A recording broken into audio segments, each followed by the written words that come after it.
BS3 Network.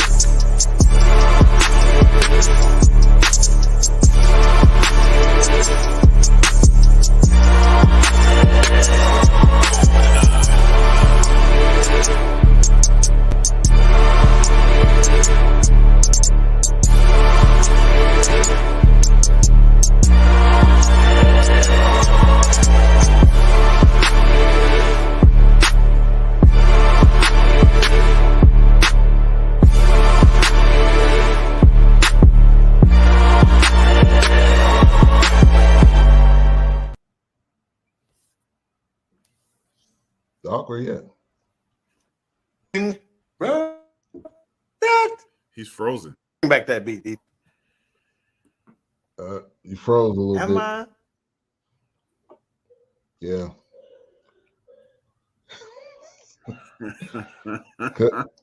Yeah, you like super froze. Yeah. Not hold on. Yeah. You froze giving the finger. Yeah, it's not That ain't froze. That real live. If I froze, am I live? You lied now. It seemed like when we started to do that. I don't know why I do it. All right. Welcome to the Fourcast. We review movies, films, documentaries, a completely different way, 4 different perspectives, coming to you every Monday night at 8:30 Central, 9:30 Eastern. Coming to you tonight with a throwback, the one and only Harlem Nights, starring and directing and written by Eddie Murphy, Red Foxx, Della Reese, before Coming to an Angel. Who else? Ronaldo Ray. I mean, a star-studded cast. Charlie Murphy. Kind of the list goes on. So many different people. Arsenio Hall. But we'll be reviewing this tonight, and we'll be answering the question: is Harlem Nights a top 10 Eddie Murphy movie? That's a question. That's a question. That's a question. I'll pull it up a variety of different lists, and Harlem Nights was not in the top 10 in a bunch of them. So we can talk about that tonight. Y'all can give y'all thoughts and perspectives. You know how we always do. Just Joe in the building. Thank you for tuning in. Appreciate you tuning in.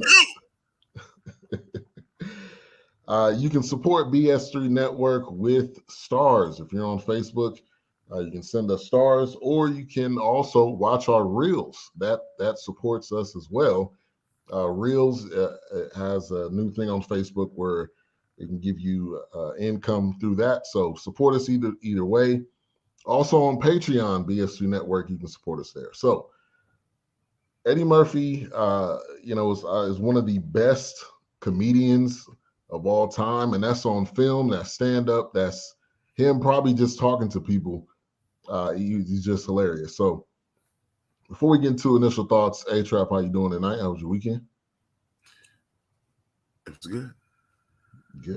Good. All right, Wilkes. I'm old, man. Weekend.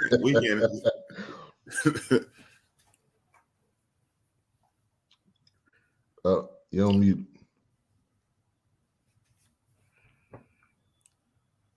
What about now? Yeah, I can hear you, but you're low. Oh, great. What's up with my mic, man? You tripping, man. It's the man. It's the man trying to hold us down. Yeah, man trying to hold me back, man. What about now? You can't hear me? We can hear you, still kind of low. Oh, man. Okay, well, come back to me because obviously I ain't got my shit right. I can.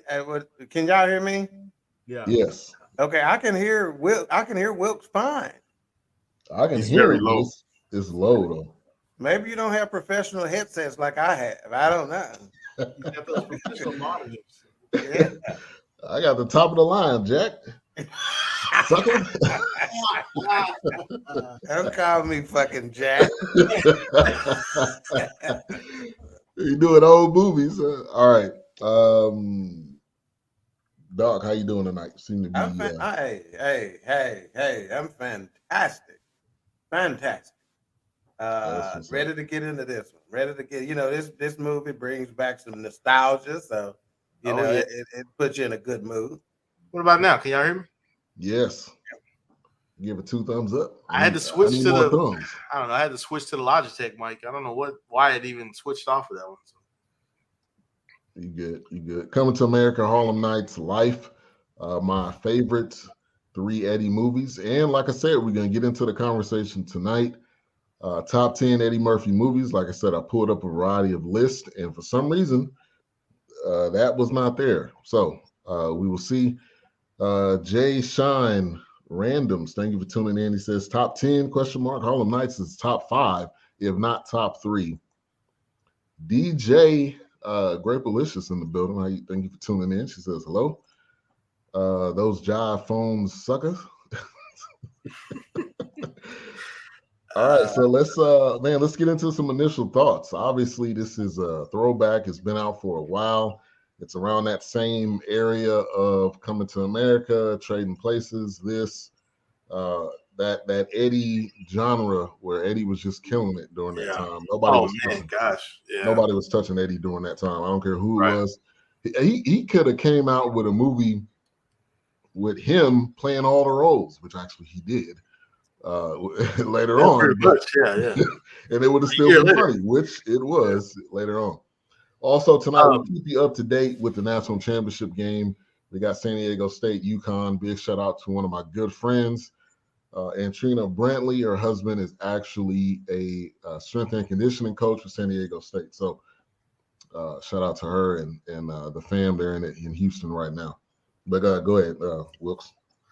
No, I was just saying, I mean, Eddie could put something out, and it was pretty much it was already labeled a must see because it was Eddie Murphy headlining, and I mean it's Arsenio Hall, that duo. I mean, just those two alone. I mean, gosh, they had Hollywood in a headlock pretty much. But I mean, Beverly Hills Cop, and you had Coming to America, and you had Harlem Nights, then Boomerang. I mean, he was just going. I mean, he was rolling with it, man. So yeah, definitely. I felt like. And when I watched this, the nostalgia of Red Fox and the banter back and forth with him and Della Reese, I mean, that was just like, man, they grew up together or something, you know what I mean? Shut up.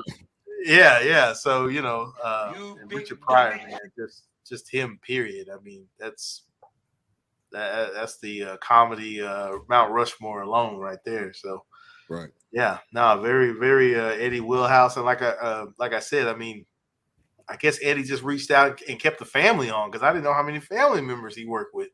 Facts. And we actually looked this up. It was actually Eddie's cousin, but they called him Uncle. What they call him? Uncle Ray Murphy. Uncle Ray Murphy, but that was actually his cousin. He was in quite a few movies. Had some directing or producer credits. I mean, he definitely held it down for the fam. Hey. Charlie Murphy was in this movie. I don't know if he had one line. He maybe had a chuckle, or he maybe said, "Yeah." He was at the table. Yeah, he was at the table. That was about it. But he was one of the crew, if you will. So, all right, A-Trap. Initial thoughts on this Harlem Nights. I'm the president of Eddie Murphy fan club. Yep, I know. You won't get me to say anything bad about Eddie Murphy. I'm even lying and say I like Best Defense. Y'all don't know nothing about that. Oh my! Wow. But I even tell that lie. But no, I mean, this is one of the best movies ever. I mean, this is Eddie Murphy. Sad that Eddie thought it was underwhelming. Yeah, Eddie don't like this movie. He don't like this movie? He don't like it. He didn't. It wasn't what he had in mind, but he said he always wanted to be in an era, one of those kind of movies. But I don't know. I guess he was looking for more. I don't know what he was wanting from. Shout out to Keisha, aka K Lolo, aka Willis, aka she in the building. Oh wow, that's what we doing. I guess that's what we doing. Shots fired early. Oh, wow. It's not even 10 minutes. Would you stop doing that? Yeah, Charlie Murphy had lines at the bank safe. Oh, okay. Yeah, I know this movie down, and a lot of these movies with the one-liners. Yeah. I mean, that's what Eddie in this era was perfect for. I mean, you still saying these same one-liners from what is it now? Almost 40 years. So, not this. This has been 35. Gotta be 35. 80. No. Raw was 35. Coming to 88. America. This was 88, wasn't it? Because Coming to America was 89, wasn't it? It was a year later, wasn't it? This was. I thought this was 90. I think it was 88. This was 87. Oh, Wow. was 88? Hold on, let me make sure of that. No, man. No, it's 89, 34 years. It was 89. Okay, 89. Okay. Yeah. Okay. All right, Doc. And if y'all let me get to my part, I could have helped y'all with that, but y'all was too busy debating the Nah, nigga, we don't want to hear that shit. What's the forecast for tomorrow, man? Partly cloudy, yes, guys. All right, so I'm gonna do what I do, which is reading the plot for those who may not know it, right? You know, even though this is 34 years old, not quite, really 33 and a half, because it was released in November the 17th of 89. But needless to say, spoiler alert for those who have not watched it. It's too late. Yeah. Your bad. In the waning days of Prohibition, Sugar Ray, played by Richard Pryor, and his adopted son, Quick, played by Eddie Murphy, run a speakeasy called Club Sugar Ray.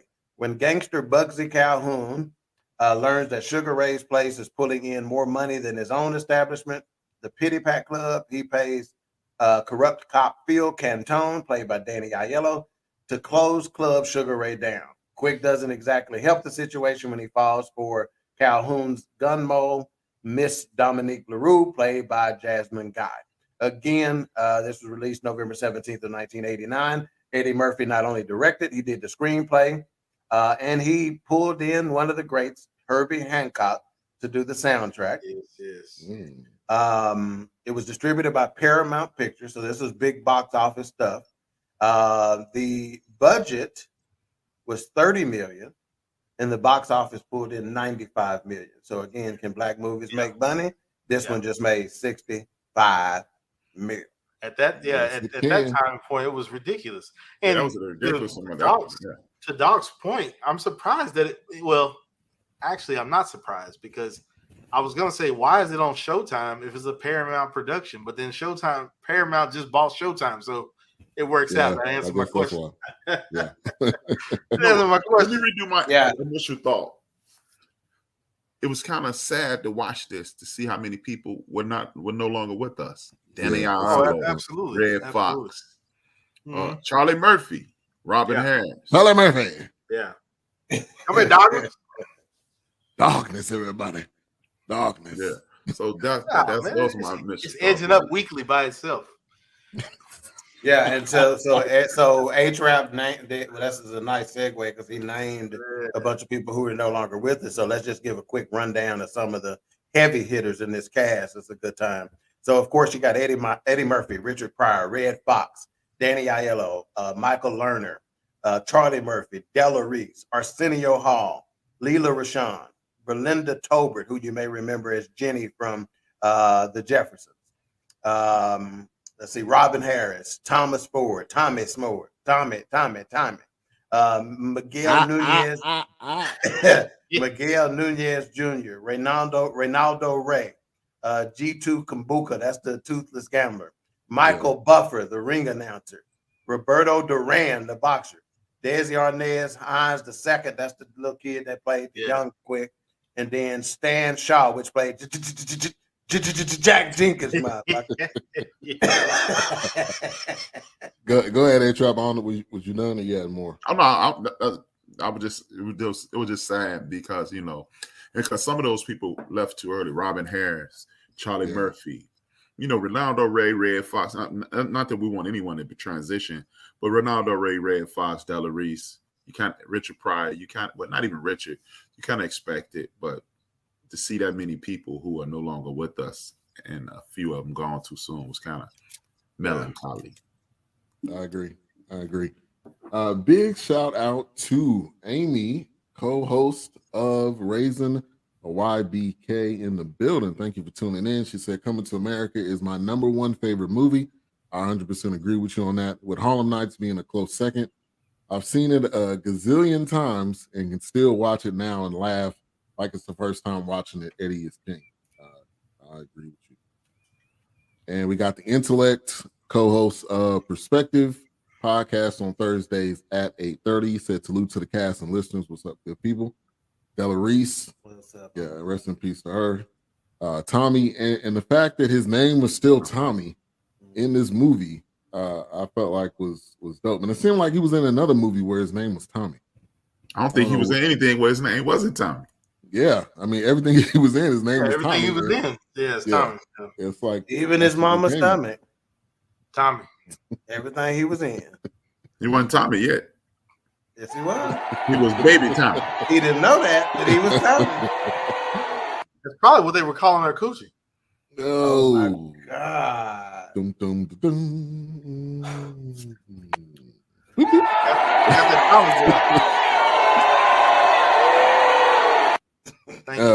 Now I did want to point out, man, Paramount, they did a bunch of Eddie. Paramount, either way. Paramount. They did a bunch of Eddie movies. I mean, Trading Places, I think was Paramount. Coming to America was Paramount. I think they were all Paramount. Yeah, he probably had a deal. Yeah, I guess he had like a. I know. After the second cop movie, he got like a 6-movie deal or something like that. Yeah. Well, he delivered. He 100% delivered on all the films. What I do? She talking about damn mayhem. What I do now? When you said that's what they called her coochie, Tommy, that's what you said. She got that Tommy boy. But anyway.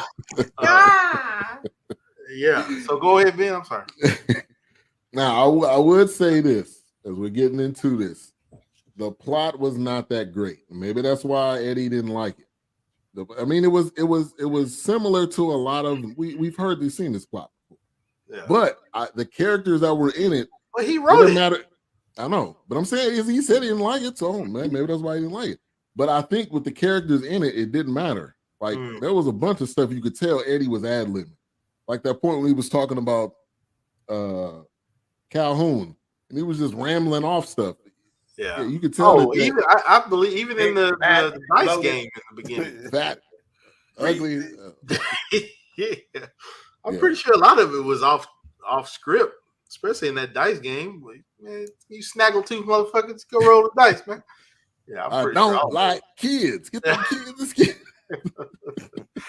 Come on, Six, with your funk ass. Now, isn't Lorenz Tate always a Rashad? I don't know, maybe. Yeah, that's a good one. Intellect says, can watch this every time it's on. At any point, true classic movie it is. If it's on, you got to watch it.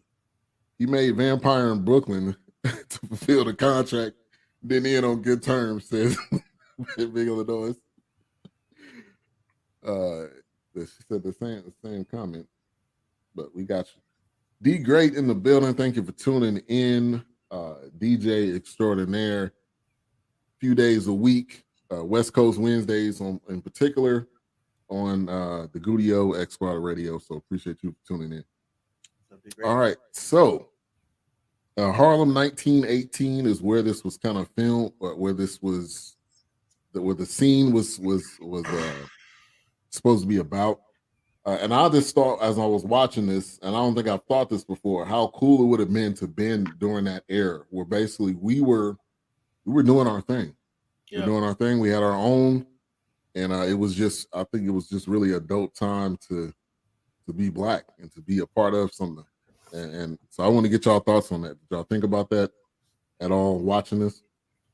Oh, absolutely. I mean, even watching what was the movie we watched, Passing, or just watching Malcolm X. I mean, anything about Harlem, period. Louis Armstrong. I mean, just the fact that the artists that have come out of Harlem, and I just want to say this, and I know I'm jumping light speed ahead of our podcast. You good? But did anybody catch the Louis Armstrong song at the end? So it's like everything we talk about just pretty much kind of is woven into whether it's fictional, but yet there's some truth to it.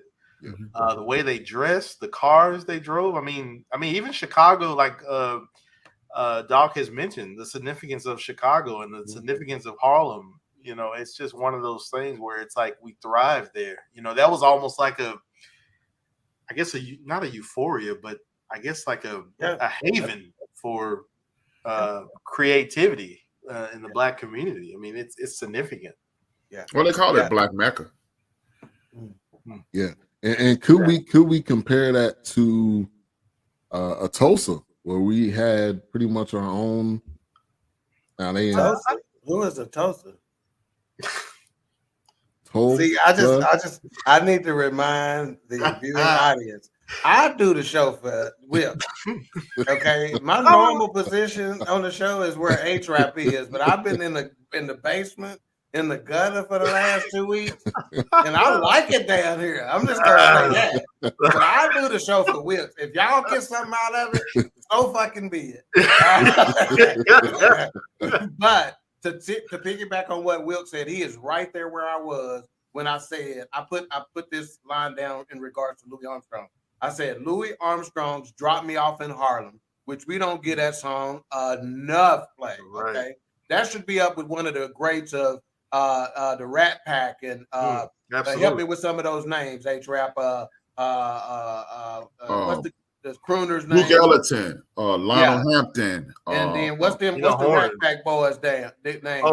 Dean Martin, Sammy Davis, Dean Martin, Sammy Davis, Frank Sinatra. That's the name I'm looking for. We don't get this enough play, but "Drop Me Off in Harlem." So I said Louis Armstrong's "Drop Me Off in Harlem." Why is our shit so connected? Meaning the forecast. It's like if you wait 3 weeks, we gonna say something gonna come up in a movie that came up in 3 movies before. And I got news for you. We don't pick them that way. We randomly pick them. And some people suggest them. Yeah, that's right. And it seems like our content is just so interwoven, which is another reason why this shit was meant to be. Yeah. And that's us. And with that being said, let me tender my 2-week resignation. and that's wait, let me just note. Being in Wilkes laugh, H-Rap looked like Nick. I don't give a fuck. I didn't hear it. Hey, and this is us as a people. We are so intertwined from however far you want to go back to now to the future. We are so intertwined. When it comes to culture, music, anytime style, I comedy, see something like whatever. this, anytime, just like to piggyback off what Ben was saying. I mean, anytime I see that, H-Rap comes to mind because he's so versed in that information and that history. I mean, he pretty much kind of just spews that, information. It's just in him. So when I watch this, I watch it. What is H-Rap saying? What is Doc saying? What is Ben saying? Did they catch this? Did they see that? I mean, immediately when I heard that "Drop Me Off in Harlem," I was like, man, Louis Armstrong. Like, it was like, we just talked about Louis Armstrong. Oh, I'm on it. Yeah, I was on it, man. Yeah. All right, so the opening scene, which was great, all of that cast to be there, and then when he said, I guess he does have bad luck with kids. Headshot. It was just after he got shot in the head. It was just perfect comedy. It was basically like a comedy cipher. Basically, I felt like that scene was just off the hip. That whole scene felt like it was off the hip. Like, I didn't feel like that was written in. That was just them being who they were at that moment. Which Ben illustrates perfectly to me this project that we've been discussing. In certain scenes, I said, you just let it roll. We done seen this a million times. You don't need to write a screenplay for this. Just let it go. Right. We can right now, we could go stand around a pool table, us four shooting pool, and we can shoot a scene from a movie. Right? Imagine the boomerang scene. Right? When they had the, when they had the getting lunch. You think we need a script for that? Right. Yeah, let us go. And we done had a couple movies. And to Doc's point, there's movies like that right now. There was one with oh gosh, I can't think of his name, but he's playing Deadpool. Ryan Reynolds. It's literally centered around him buried alive in a coffin. The entire movie takes place with him buried in a coffin. Wow. There's another movie that Tom Hardy did. The whole movie is based with him driving in a car and having different phone conversations. So Doc is absolutely right. Deion Cole said all his scenes were ad-lib. And and You People. Blackish. Oh, You People. Oh, I bet. Because And it just comes Deion at that Cole. point, it Deion just Cole's comes natural. underrated. You don't get a lot of respect. Yeah. He did Yeah, Generation Sinbad. Wow, that's Yeah. that's Yeah. a great analogy, man. Yeah, absolutely. Now, you know, so Wilkes mentioned about being black in this era and that kind of stuff. And I made a note. I said, I like movies set in this area. In this era. But I'm not a big fan of the music early on. There's a whole, like, you know, for instance, Louis Armstrong song notwithstanding. But early on, they were being too mellow with the music. Yeah, And I just wasn't feeling that early on. Yeah, You know, sometimes I the mean, big band low drag. They can. there you go. That I wasn't feeling that necessarily. I understand they were trying to set a scene, so to speak. Right. But it was, you know, and I didn't really pick up on that when the movie first came out and I was younger, right? 30-something years ago. Mhm. I probably wasn't paying that much attention to it, you know, but Right. now with the way we review movies, I'm like, I'm not. I Yeah. like movies set in this area. Like I love the costume. I love, you know, wardrobe, hairstyle. Yeah. You know, I loved all that, but you know, the music early on was an issue. And maybe it was a licensing thing at the, you know, maybe they could squeeze in Louis, but I don't know because I didn't recognize. Well, I heard the other one. Quincy Jones they got that was here. swing. Well, remember, Quincy Play some Jones. Billy. Herbie Hancock is the one doing the music. So you think with Herbie on scene, you could get around a lot. He got enough content. You get around a lot of licensing issues. Yeah, I don't think it was a licensing issue. I think they were just creating a nostalgic sound. Because you know, I think people would almost find it offensive if you did Harlem 1920s and don't do Billy. And they did a lot of Billie Holiday in this.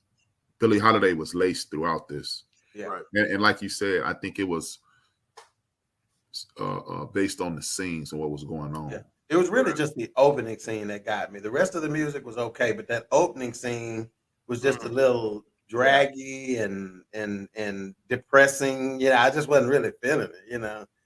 Yeah, there were some moments where I felt like, I don't know, because I've watched this so much, it just kind of, there were some moments where I was just like, you know, but I kind of had some feelings like that too. But man, it's definitely got the vernacular that we hear today and hear it quite often. Yeah, and so let me just say this. Ben need to start running these titles by us because he's trying to make it more sensationalized when he name an episode, all right? So he's gonna ask was Harlem Nights top 10, and I'm like, Eddie Murphy's top 10. I'm like, have we had anybody that say it was not? That's what I said. That's a question. I mean, and the reason why. Top 5, you might can argue. Top 3, that's a debatable, you know. Yeah, but shit, that ain't even debatable. It's definitely, I think because of the era that it's set in, I think it's even if I hear the term Harlem Nights, I'm thinking Eddie Murphy. Hell, even if I hear Harlem, I'm thinking Eddie Murphy. It's just one of those like, oh man, that's an Eddie Murphy movie. And I was gonna do top 5, but then I've seen so many lists from different websites that didn't even have Harlem Nights in the top 10. Wow. Now, so let's see, wrap it up. Which this is Big Mo. He said Coming to America, Trading Places, Nutty Professor, Harlem Nights, Beverly Hills Cop, Life, You People. We got You People in the top 5. Oh, I don't have a problem with that. 48 Hours and Boom. I damn sure don't have a problem with that. If that's considered and that is considered an Eddie Murphy joint, right? Yeah. I wouldn't consider that an Eddie Murphy joint. Well, I mean, I would consider that featuring Eddie Murphy. They promoted it. They promoted it as if it was his film, but they wanted brothers to watch, or maybe him and Jonah Hill kind of collab. But I felt like it was driven by Eddie Murphy, though. Yeah. That's what I was laughing at. Y'all didn't like Pluto Nash? I knew what you was laughing at. And let me answer this question, Big Illinois. Hey, no, let me answer this question. Cap. Hey man. Hell no. Hey man. I actually did like. Of course you did, Pootie. Hey, no, I actually it was. I mean, it wasn't a good movie, but it wasn't a bad movie. I wouldn't recommend it. I don't. To be honest, I don't think I've ever watched it. You're right. It wasn't good. It wasn't bad. It was fucking horrible.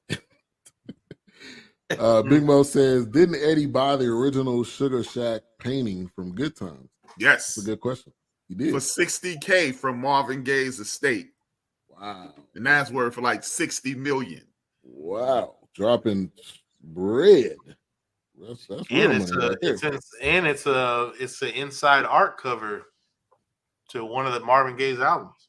And it's the background of H-Rap show. Yes, it is. Yeah. We got the artist, formerly, currently, maybe still known as Bonita A. Whitfield in the building when the album we dropped. don't heard Jill Scott to cut I'm about to say, when that Neo song collabo with you and Music, Soul Child, and Jill Scott. Badu. She said, great discussion. Yeah. And Big Illinois says, yeah, from Marvin Gaye estate. Yeah. That's big money right there. Absolutely.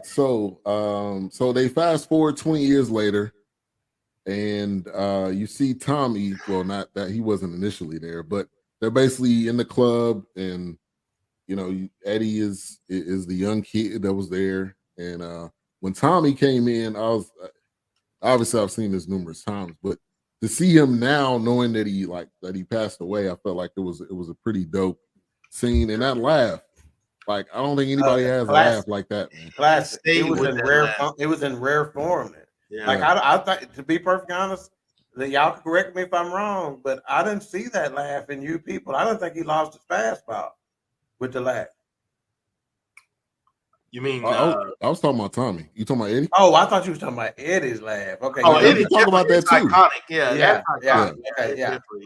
It's Eddie's laugh. But I didn't we didn't see it in you people. No, we didn't. And now I'm thinking about a lot of interviews that I've seen him in lately, and I don't think it's there. That's what I'm saying. I wonder if he done lost his fastball, with the laugh. Maybe, yeah. But I mean, definitely you people though. Yeah, this wasn't that type of role. He was more so the serious dad. He wasn't really. Yeah, that's true. I think he's definitely. There you go. So that's something I missed, is that we did have two iconic laughs in this film. Tommy's being the other. Yeah. And Benita says Harlem Nights is a black movie, didn't go pop, such as so many of Eddie's other movies. I agree with that point. And it didn't go pop. Probably. What do you mean by didn't go pop? Somebody break that down for me. It didn't blow up. I think she means it wasn't coming to America. It wasn't Beverly Hills Cop. And how much of that had to do with the era that it set in? I think it was more of cultural. I personally believe Eddie does make movies for the community. He's consistently, the way he picks his cast, the way he picks his stories, and then just pull up Big Mo's list again. Just Big Mo's list outside of Cop, which was initially supposed to be Sylvester Stallone movie. Like Coming to America, that's Eddie. Harlem Nights, that's Eddie. Boomerang, that's Eddie. He does these things. I think he's intentional about showing. I think he does what Bill Cosby does from a cinematic standpoint. Bill Cosby hired a psychologist to make sure there was never any bad images in on the Cosby Show. You notice like they never got caught doing no weed, no smoking no weed. Like most shows have that obituary. You've got that episode weed thing, and Eddie aims at us. He's one of the very few filmmakers from the community who's a mega star who definitely aims at us. Norbit, the Clumps. It's so much of our culture in that. Even I will go as far as to say McDowell's is a corner restaurant in every store, every city in America. I agree. It's just not McDowell's. It's not as big as McDowell's. Right. So I believe you've got that familiar corner store. Yeah. Like it's So probably like a Harold's Fried Chicken or right, something like that. Yeah, the Lucille's or something. Yeah, Beefy's here in Chicago. Yeah, right on. All right, let's see. We shout out to Lord Phillips. Thank you for tuning in. We appreciate your support. It wasn't a white movie, and the white characters were the secondary actors. Mm-hmm. They were in it because you had to have a villain. Right. Pretty much. Right. We love Harlem Nights, definitely. But do white people? That's a really good question. I don't think so. I think they draw near to like Nutty Professor and maybe the Clumps, maybe something. Oh, what is it? Bad Bosses. I think maybe Beverly Hills Cop. Yeah, definitely Cop. Definitely I think it was too much black success in this movie for white folks to really, really like it. Oh, absolutely. And they won up the cops, and they won up the white gangster, and one up the bad detective. In too many terms. Right. And they outsmarted them, and they, so shit, nah. Well, I think she's absolutely right. Why would they like? Right. Yeah. Do you like Roots? Yeah. Who want to see? Which I did. I was being funny. But your feet were harmed while filming Roots. Yeah. Absolutely. Big Illinois says off topic, but the studio made him a white actor to come in America. Louis Anderson. Louis Anderson, yeah. Yeah, that's right. I did hear that. That's not off topic at all. That's right on point. No, he's right. Yeah, no, absolutely. Eddie does an excellent job at this. And I'm not a big fan of Steve Harvey, but Steve Harvey brought this to the forefront once in an interview I was watching. He says at that time, this was about 12, 15 years ago, he says Eddie Murphy is solely responsible for about 80% of Black Hollywood at this point. Yeah. Oh, absolutely. Yeah. HREF, I think you're absolutely right. I mean, look at the comedians that pay homage. Look at the movies the movies that tell Eddie jokes, and he's not even in these movies. So, absolutely. And Benita, you're 100% right. That's probably why it was not in the top 10, because I was probably, general websites. This is a question, I think, from Lloyd. He said, speaking of Boomerang, would y'all watch that as a sitcom? Interesting. Hell yeah. It seems like it'll work as a sitcom. Did they try that? I think they did. On BET, I thought. They did. But did they try it as a sitcom or a dramedy? That's a good It question. was a TV show. I don't know what it was. I ain't watched more of a drama. It was probably more. I got more drama vibes from it than trying to say let's make it a sitcom. Yeah. Because as a sitcom, it probably works. Because think about it. A lot of what Friends did or Girlfriend, Sex in the City, whatever they did, which is based around a lot of dating and stuff like that, which was kind of what Boomerang was about. So if you just make it to where you just extend some of those storylines. I think, just like, I think to the point, I think you could do Boomerang along the lines like they did Girlfriends, and Girlfriends blew up. I mean, Girlfriends was very, very big. So I think it would work as a sitcom. You don't have to make everything a drama or a dramedy or something like that. Yeah, if John Witherspoon was in it, I would definitely watch it. Yeah, you got to have somebody like that.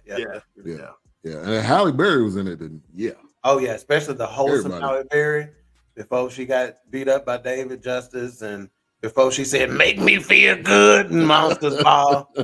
The one that before that, Billy Bob Taint. Yeah, that's right. David Justice threatened to sue her about that by saying that that's what happened. Yeah, he said he didn't want his daughter. He said he didn't want his daughters to think he was beating women, and she came out and recanted it. But you are beating. Really? But you are beating women, though. What does it matter? No, he said he didn't do it. And she recanted. So you don't. She recanted. You know something we don't with? No, I'm just talking.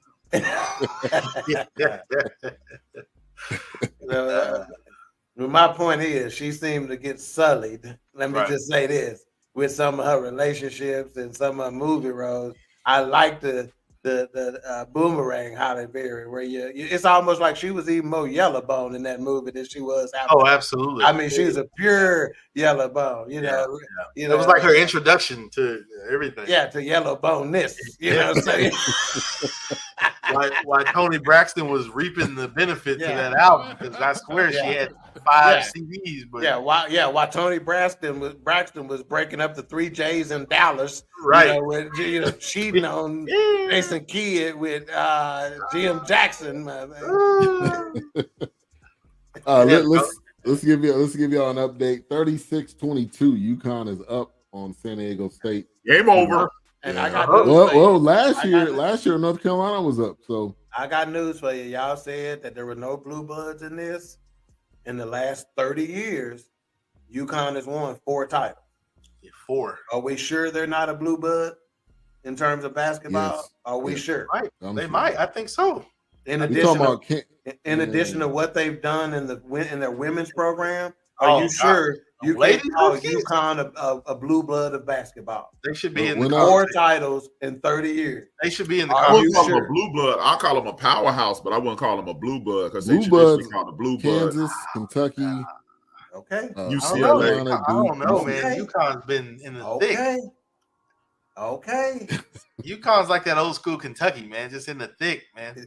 That's right. Okay. Man, Every I don't know. couple of years they're in it. I agree with you there. I agree with Yeah. you there. I agree. Okay. All right, Jasmine Guy introduced in the film. And stay tuned for Beauty of the Week for what the Beauty of the Week correspondent has to say about Jasmine Guy. You don't want to miss it. I promise you. Fruit. That's not got one word. Fruit. What is your word? Fruit. Okay, you got to explain that to me. Aged like fruit. Okay, all right, I'm going to leave that alone. That's that's- I want you to tag back in on Beauty of the Week with some more of that. because black don't Usually crack. hold up well. Black don't crack, but light skin maybe. Yeah, well, black don't crack, but the damn show swell up. So we'll see. Yeah, I've never really. I mean, I was a fan of hers as far as Different World. A-Trap is winning the facial expression battle tonight. Let's just say that. Yeah, I've I'm never with you. been. I've I'm never with you, really been that biggest man. fan of Jasmine Guy. Yeah. She I wasn't just popping. never really. She was Yeah. never Yeah. popping to me. No, No, she wasn't. She yeah. wasn't. She. I mean, Yeah, okay, a different world. that's yes. it. But That's what I was that, gonna go. nothing A different else. world. Nothing it. else mattered besides that. I'm sure she's done a whole lot of films or TV shows, or Nah, whatever, but she they has. don't matter. She never got nasty enough like Lisa Bonet did. If she'd have went that route Yeah. and made some crazy, nasty, freaky shit in the black community, we'd embrace her a little bit more. Yeah, Jasmine Guy had morals, and we don't want that shit. Oh, she didn't. If you see it, man. She had morals. Jasmine Guy look like Hey, a in this 250 drinker, film, boy. she didn't. I need Dirty Whitley. I don't need all Yeah. that moral shit. Yeah. She's been in quite a few. She was a Quite a few cop on films. some TV show back in the day. She was playing like some kind of police officer or something. It was Yeah. something. It didn't come like the Yeah, girl You was look like like a cop. a, She popped. You know, it says Lisa. And then laugh out loud fruit. Yeah. fruity. So how did y'all like Jasmine Guy's role in this movie? Doc, I'm gonna go to you first. I don't have a problem with it. I thought it was cool. It was, as far as I'm concerned, it seems very believable that a role, an individual like that would exist, and not only with a black gangster leader, a black Sugar Ray character, right? You know, I would see it with a white, and the fact that he had a wife at the house and had that on the side, that, as far as I'm concerned, all that checks out. So I thought it was very believable, and I thought she did a very good job of not overacting in it. She did some low key. Right. She let the game come to her. Her lines were delivered real slow. She didn't rush them, you know, et cetera, et cetera. So I thought she played it well, you know, like she was just trying to play cool, you know, but she was about her money. Yeah. Died real good. Mm-hmm. She was about his business though, really. She didn't have. Yeah, that's right. Well, Yeah. yeah, because it's the way she saw it. His business was her business. She Right. thought she didn't think She thought that she was winning. Sugar Ray could outdo Calhoun. She knew he had too much power, you know, Bugsy. She knew he had too much. You know what I'm saying? She ain't never seen even Sugar Ray. And so you really can think, you can really say that her and Sugar Ray saw Bugsy the same way. Like they both saw him as don't fuck with him. Quick was the one who said, "I'ma fuck with him." Yeah. You know, so yeah. So Shout out to CJ, said good evening, y'all. I'm a little late, but definitely Harlem Nights is the top 10 Eddie movie. Not to mention the all-star legendary lineup. Yes, we've definitely been discussing that. This is Big Mo. He said her character was boring, which I agree. I mean, I know that's what the character what was was. it supposed to be? Yeah. I felt like she was supporting. Like she wasn't. Right. What was she Did supposed she to sell be? it? Yeah. She didn't sell it though. She didn't sell it. I mean, Man, what? What was she supposed to do? I don't think she. I don't think it was Make meant it for her to be the believable. main. Yeah, I think she was support. I don't think she was meant to be the main. Leela anchor. Rashawn was too, but Leela Rashawn No. killed her character. See, that's the difference. But she did. Sunshine, she wasn't fucking Sunshine. No, no, Sunshine what was I'm supposed to saying do what is- Sunshine did. She sold it better.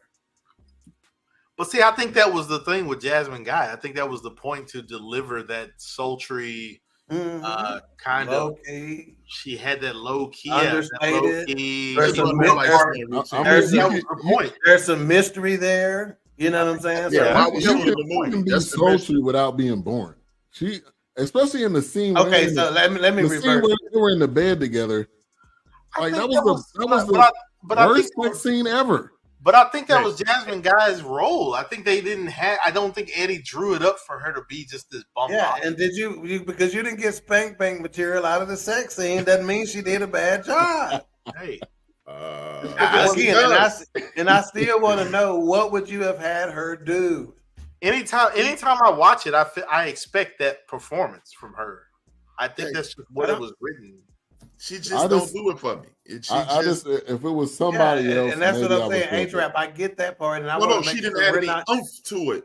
When you are this, I don't think they needed to. when I don't you think they are wanted this her.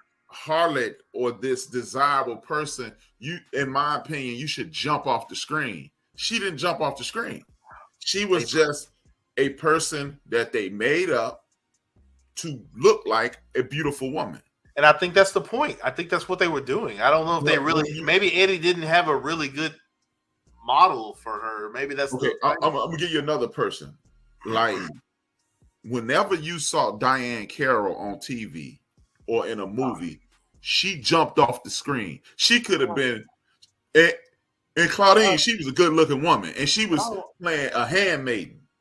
But I don't know And if you then compare later that. on, when you saw whatever you saw in, she jumped off the screen. Jasmine Guy should have been that Diane Carroll-esque character.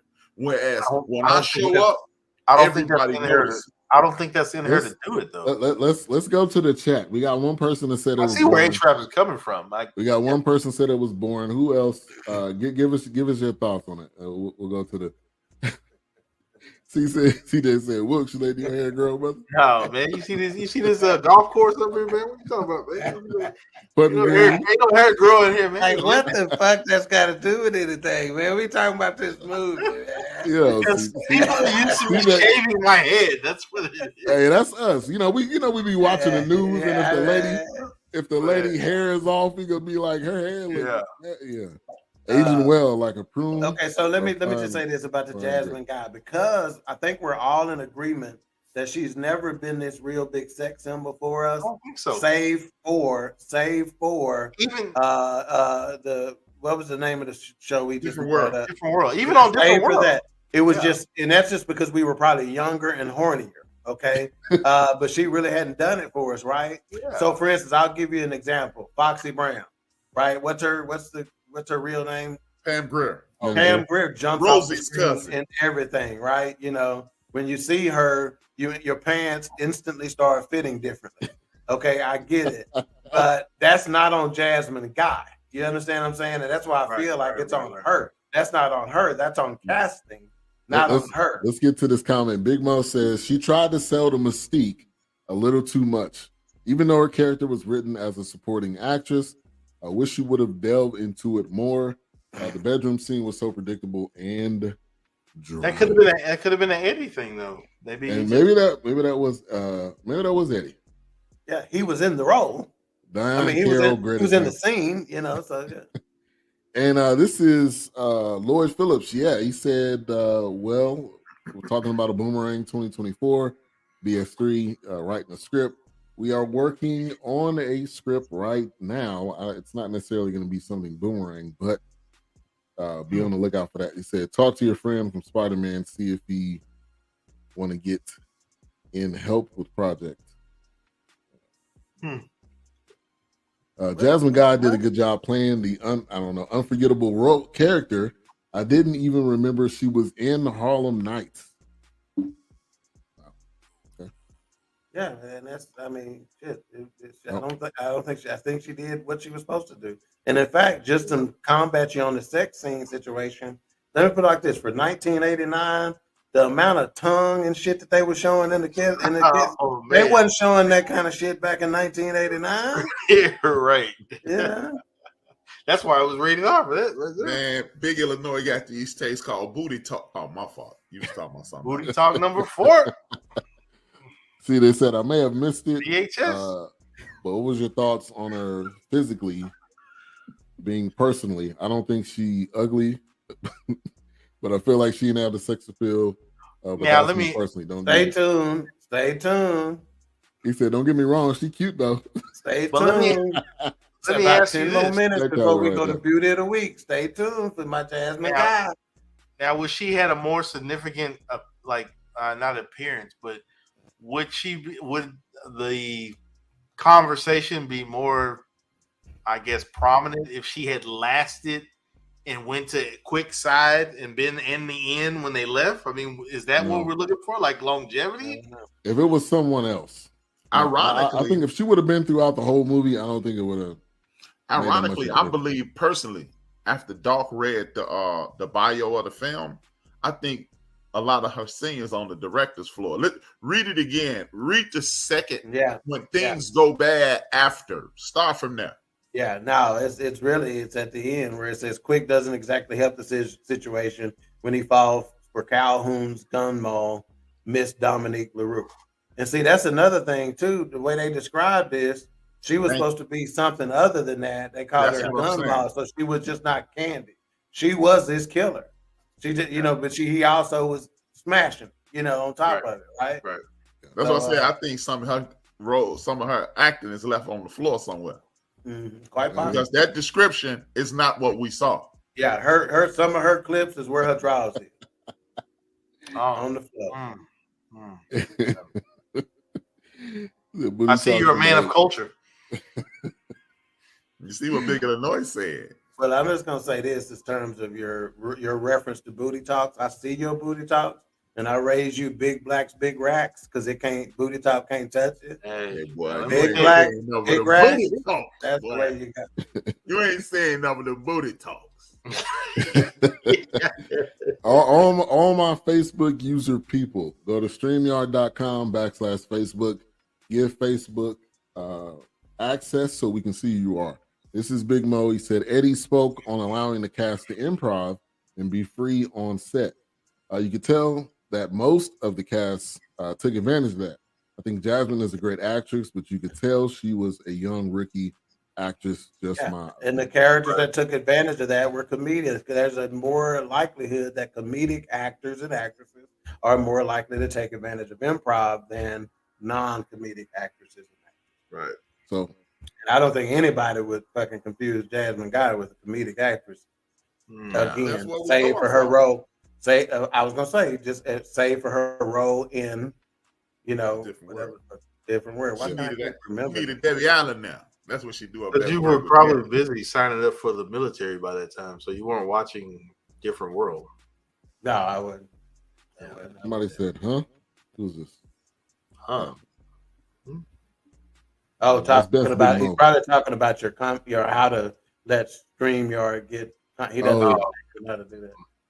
Yeah, because StreamYard, whenever you're in a Facebook group, it's not going to show your name unless you go to the website. We'll look it in there right now. Unless if you're tuning in, probably on this maybe show for the first time. So I'm gonna put it in the chat right now, and then you can just click that link. Maybe. Okay. All right. The one of the best scenes of the movie, Della Reese versus Eddie Murphy. Oh yeah, that's what I'm talking about. Oh, Oh, yes. you want to use trash cans? She just kept raising it up like, oh, you want to do that now? Huh? Okay. Hey, but that was one of the best scenes of the movie. We talk about the getting shot in the pinky toe, and then it was like, oh, hold me back when he was about to go outside. Yeah. Hey, that was classic Eddie. I feel like that was ad lib. I feel like that was. Oh, a lot of it. Yeah. Yeah, and Della Reese, she acted the hell out of her role too. Like, Oh, yeah. That she wasn't did Touched that. by the Angel, Della Reese. That was not. If you are Not Touched by an Angel. down the yeah, that was way before that. He said touched by the angel, man. Yeah, it was Touched by the Angel. It was Touched by the Yeah, Angel. she wasn't touching no angels then. Yeah.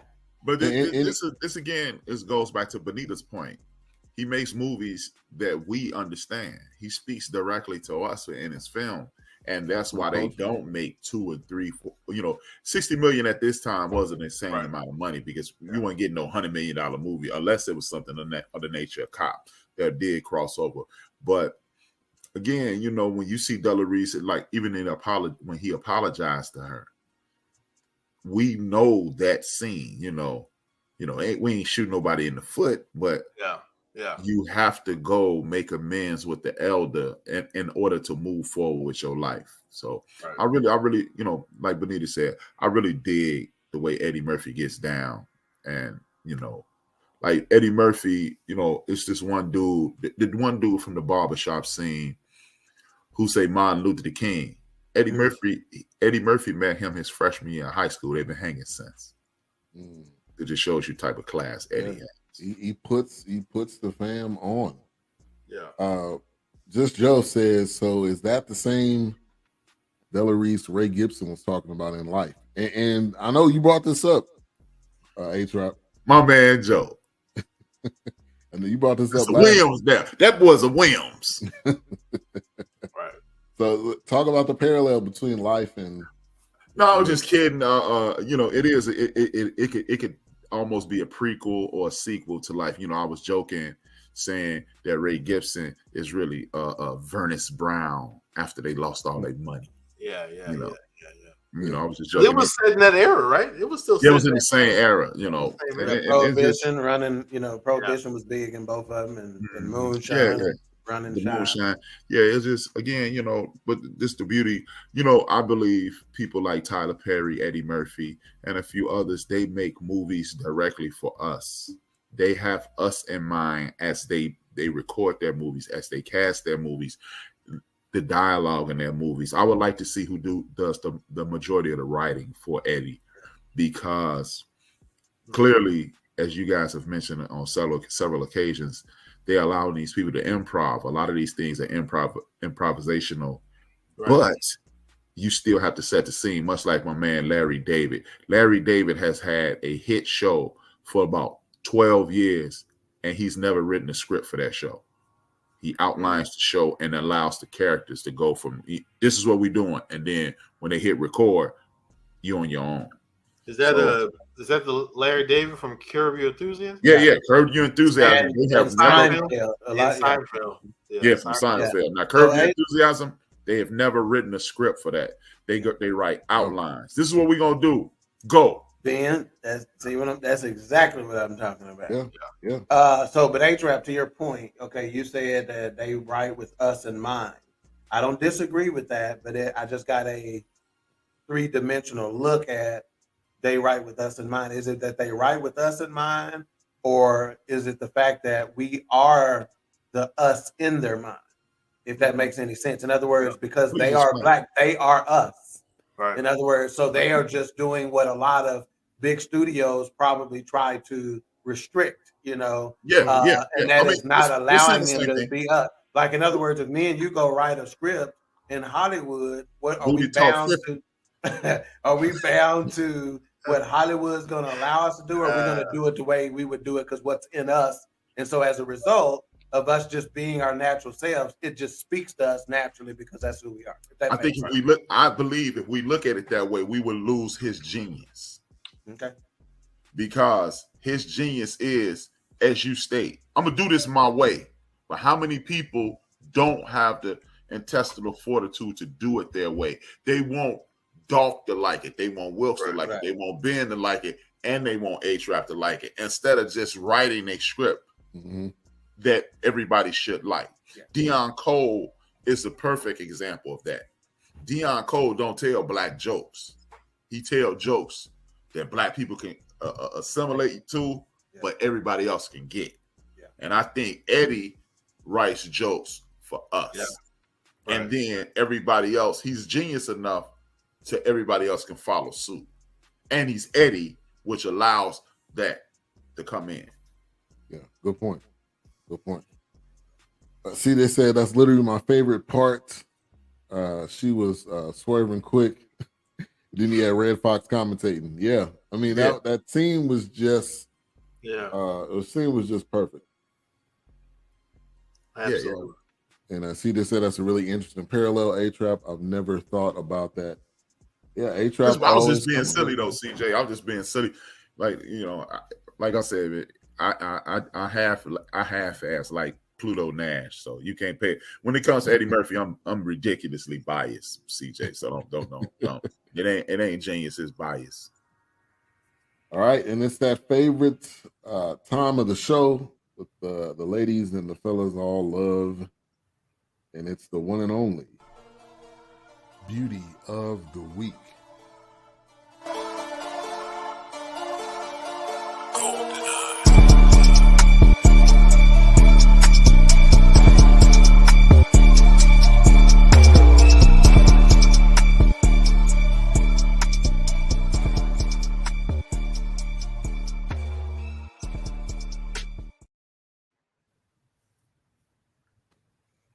Yep, love that dope beat too. Beauty of the Week, brought to you by nobody. No, brought to you by Goo Gone, because your Beauty of the Week will make your goo gone. Goop. All right. So, if Brought you to you part by Monica Lewinsky. wow. If you watched Harlem Nights, you will understand that there's no shortage of beautiful women in the movie. So there were some candidates. One being, again, as I mentioned her earlier, the young lady who played now I forgot her role in the Jefferson Penny. Jenny. I knew that's what you were. Yeah, so she definitely gets an honorable mention. Let me see. Belinda Tolbert is her name. She played Annie in this movie, which was Sugar Ray's woman. Okay. So she gets an honorable mention. Another individual gets an honorable mention who's been the subject of much conversation and debate in this program thus far, and that is Jasmine Guy. She gets an honorable mention. The reason why she didn't get it is because Jasmine Guy looked like Prince. Yes. Here's the funny thing. I wanted to say this and the funny Doc brought this up. Prince was probably not available for the role. Right. Hey man, I should have downloaded a picture of her. If you have not seen Jasmine Guy in this movie, freeze frame it on a couple of scenes. If that ain't Prince, man, look, Doc is all in my head right now. Because I was watching this show, I was like, man, they probably couldn't get Prince for the role. And you know how much Eddie Murphy loved Prince. That's exactly what I was going to say. I was like, come on, man. That's exactly what I was going to say. So I was torn. This is the first time that I've been torn on Beauty of the Week based on this. And I want to get y'all's take on it before I reveal Beauty of the Week.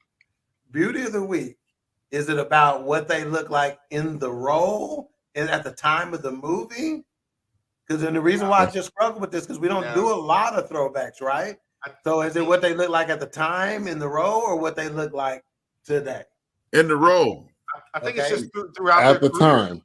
Throughout and I know where you're going with this. Because if we do a throwback and we do a '70s movie and you mud ducking now, it's over. There's going to be very few people who can sustain like this. 40 years. Yeah. Okay, so that's where I was leaning to. But because of that, I was kind of going back and forth between Belinda Tolbert and our winner of Beauty of the Week this week, the incomparable Sunshine herself. Yeah. Underrated. Underrated. Well, that looks like a high school photo. Underrated. And she was popping back then, right? You know, she was popping back then. You know, as you can see, you notice that there are some thickness differences in a couple of these shots. and I'm intentionally waiting until I go to the reason why I asked the question about whether it is beauty of the week from a then or a now perspective is because she is still gorgeous. I'm not gonna say she's still pretty, but somebody said earlier, black don't crack, but a damn sure swell up a little bit. So I'm gonna remember you. I'm gonna remember you like you was. Let's just say she looks like that air that fills up in the bag of bread when you spin it, so you can put the twist tie back on it. A1, baby. A1. Wow. A1, baby.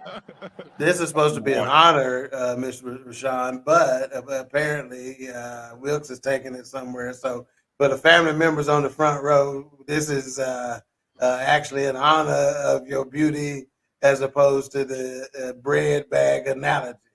Yeah. But as you can see over the years, like she's even got that. This is how I describe her beauty.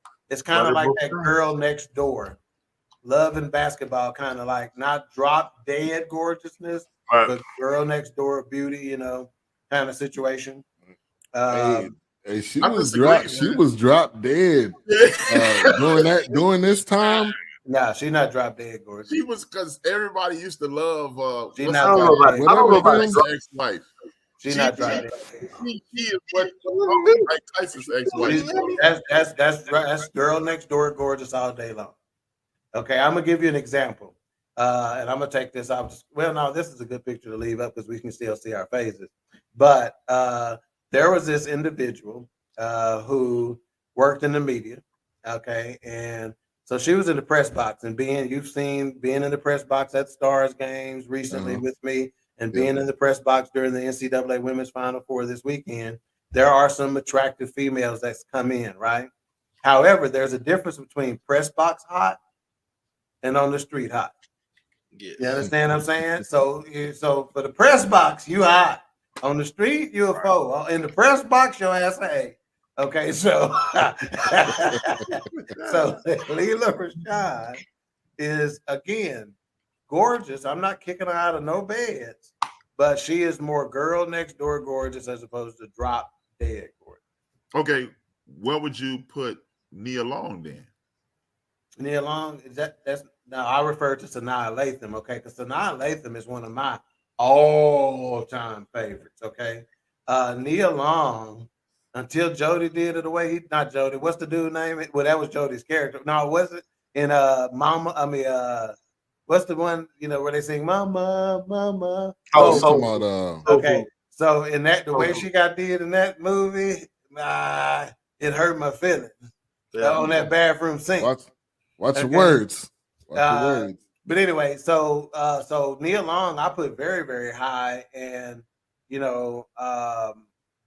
drop dead gorgeous, very close, but Nia Long is. This picture to is this day. This picture is the summer fling picture. There's a difference.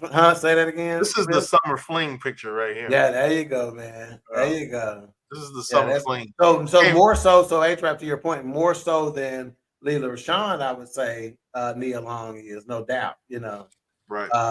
But to me, just pure beauty and almost everything they do, man. Oh my gosh.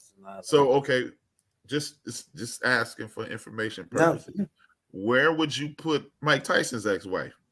Well, I can't think of her name right now. No, she's not. Robin Gibbons. Gibbons. Yeah, she's pretty, and most people would probably put her more drop dead gorgeous than I would. I'm not a fan like that. She's okay. She's a little thin for my back. No, I'm talking about from chin to forehead. I got you. She's ear to ear, chin to forehead. I think from let's just say we're talking about the drop dead gorgeous scale.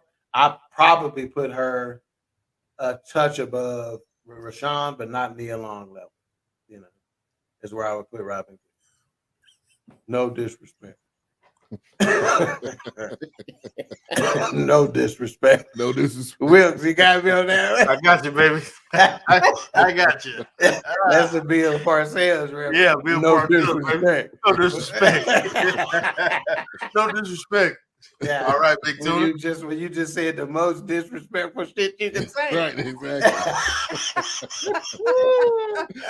Come on, Big Tuna. That's that. I ain't trying to be mean. But Right. you about to say the meanest thing about somebody. Yeah. And again, we got one thing that we've learned in this segment, A-Trap, is that beauty is subjective, right? You know, and what floats my boat, you know, may sink your ship. You feel me? You know. No, man, and none of the women that Well, you've that's named not outside of Mike bullshit. Tyson's ex-wife is not attractive because she's never been attractive to me. Yeah, Even- but that's why I was trying to do Yeah. A-Trap. I agree with you on that wholeheartedly, but I was trying to take my personalness out of it and just try to rank her on just beauty alone, not my preference. So I got a question. What about Vivica Fox? Does she fall in that? When she was on Out Will All Smith Night, joint? yeah. When the Will Smith joint about Independence Day? On Independence Day, Vivica Fox, holla at me. Okay, and her character on was it Soul Food as well? Her character, he's just said Out All Night. Out All Night. Booty Talk. Killing the game. She was in Booty Talk. Booty call with Booty Talk. My bad. Yeah, when I was getting with her character. Yeah, her character that she's played on some roles, I think Soul Food was one of them. Is very enduring to me. So you put that with her Independence Day beauty, I'm all over it. Yeah. Yeah, until she started putting that gook in her face, she was killing it. Right. I agree. I was just curious. I just saw her in a recent. She's got a commercial for what is that car? Whatever that repair. No, not Carvana. It's the other one where they repair your car and your windshields and stuff. Well, I think Ice-T was doing it too. Ice-T, yeah. Yeah. Whatever that car. I just saw her. Car Shield. Hey, they got everybody doing that. Car Shield. That's right. Chris Berman doing one of them. And I was just curious, like, you know, how does she fall? I don't think I've ever seen her on somebody's list, like rank. I mean, I don't know. I just kind of curious. You mean sexual assault, Chris Berman, who got kicked off the ESPN for touchy Philly? Yeah. Oh, okay. I just wanted to let everybody know that's why he ESPN. Yeah. Because that's how they do I thought he was still doing. He came back after it died down.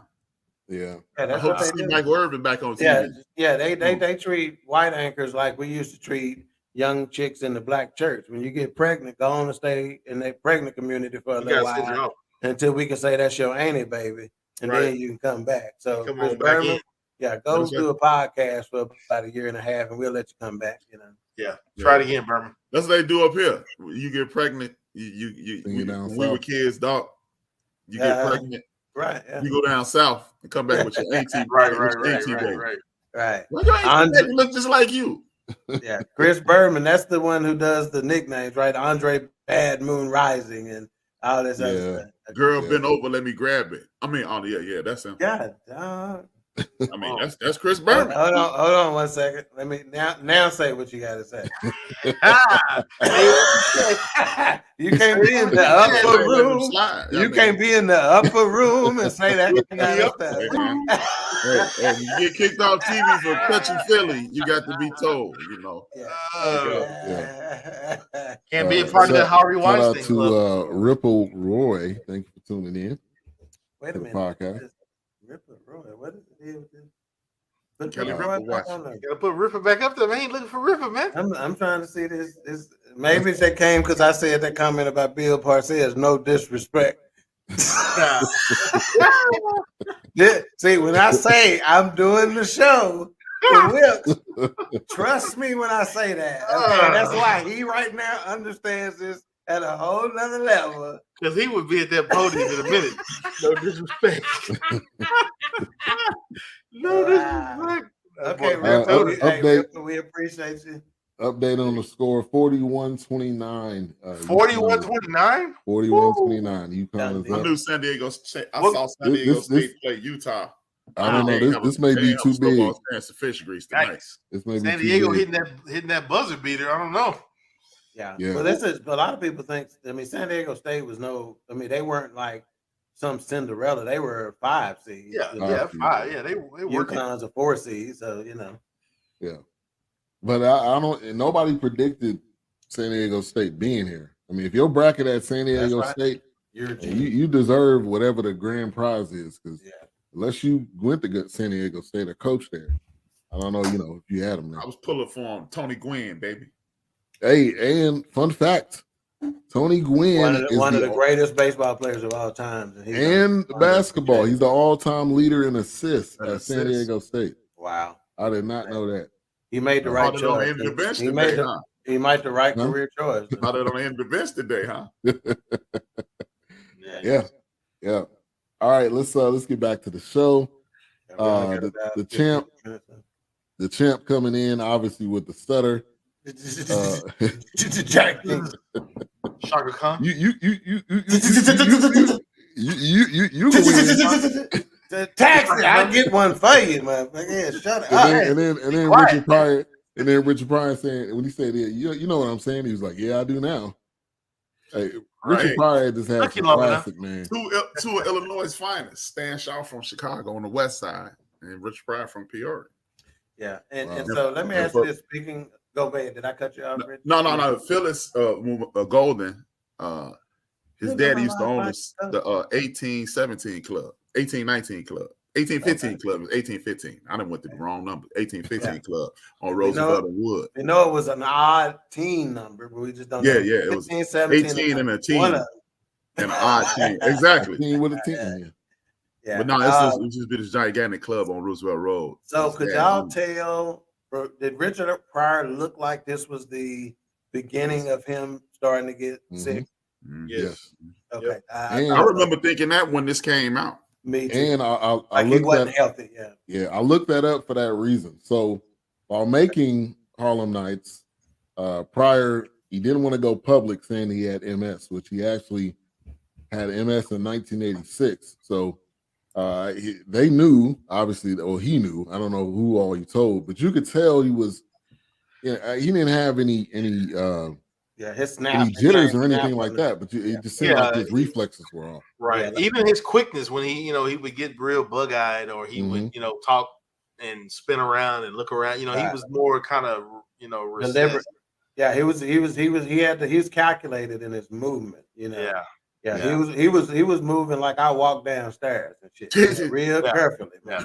I mean, even in the beginning where he was laughing and cracking those jokes, right? It wasn't the same Richard Pryor. You could kind of tell. Yeah, you could kind of tell. Yeah. You could tell. And I was like, man, I wonder when he was diagnosed with MS, because I mean that would kind of line up. But and Richard Pryor, that's my all-time favorite comedian right there. Yeah, real all-time. Right. All right, let's get to one of the favorite characters. He didn't have that long in this movie. Tell Bill to have a Coke and a smile and shut the fuck up. But his advice to Eddie Murphy about But the time he had in this movie, man, it was probably at all of 5 minutes. Arsenio Hall, man, killed it from beginning, from the time he stepped on. And it seemed like he was crying from the whole time he was on. They didn't. The British didn't even give him a character name. It called him the Crying Man. He didn't have a name. He didn't have a name. Yeah, the dude in the front seat that got shot had a name. It had to be Smalls because Tommy was his brother. So his last name, he had to be something Small. Well, again, that's a leap of faith. But I mean, elite, but you get what I'm saying. And his brother is Small.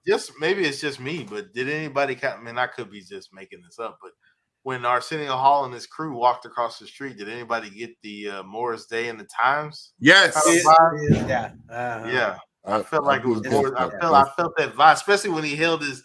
He held his coat. The way he held his coat, I was like, man, he got the Morris Day in the Times going on. They intentionally, and I thought they did a good job of illustrating their gang and gangster with their wardrobe versus how Sugar Ray and Quicknam was getting around with their coat. When Eddie Murphy getting out with his trench coat is made out of this cashmere, freaking all white, deal. When they in these basic, trench coats, that's the old khaki material. You know what I'm saying? It's like exactly. They got the double breast suits, right? Like and so one of the funniest to this shit, man. Right.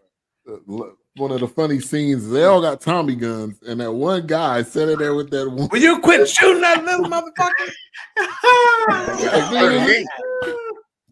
That's a classic scene too. Yeah, I don't know what that whole scene where you shot Junior in the back of the head. You made me shoot Junior in the back of the head. Quick. But you know what? You know what I liked about that scene? If you listen to the dialogue, he would say, "Hey man, he killed my brother to later on when he was crying, I know you had something to do with my brother getting killed. Yeah. Or you know something When about my brother when getting he killed. was at when he jumped through that window. Yep. Yeah. Well, they had him pinned down. Right. That was kind of cool. Like, yeah, because he had to think about it. Because Quick came downstairs in a white coat. You couldn't have killed my brother. Yeah. Right. You would have got especially cutting his throat. Yeah. Right. It would have been some blood spatter. Right. That's why I don't think my man Orenthal did it, but that's a whole that ain't Or thing. some cast off. Orange juice. So when he said, "Oh, I'm tired of this," and then he got up and shot 3 shots, and he was like, "I know I didn't shoot them." And then when you look back, he had to look he at his was gun like shit. Yeah. He's like, wait a minute, I know I didn't shoot all that. Yeah. He just go pop, pop, pop, and got right back down. Then there's no more shooting. Hey, that whole sequence, and I mean him and Eddie, the vibe that they had, I would love to just. You broke my nose, man. I would love to just sit down with the two of them, man. I'm sure the gosh. stories and the comedy, and man, it would just be that would be. If you haven't heard the interview with Kevin Hart interviewing Eddie Murphy and Arsenio Hall, do yourself a favor. That was right when Coming to America 2 was coming out. Okay, I was gonna say I thought I didn't watch it, but I saw. I'm about to watch that then. Yeah, it's the truth. Probably ridiculous. It's the I truth. remember Arsenio used to interview Eddie. It was always classic. Oh yeah. Oh Yeah, and then Kevin get into talking about their friendship and the little rift they had for a minute, and the fact that Eddie kind of keep his people around and how loyal he is to his people and all that kind of stuff. And Also, they had a riff.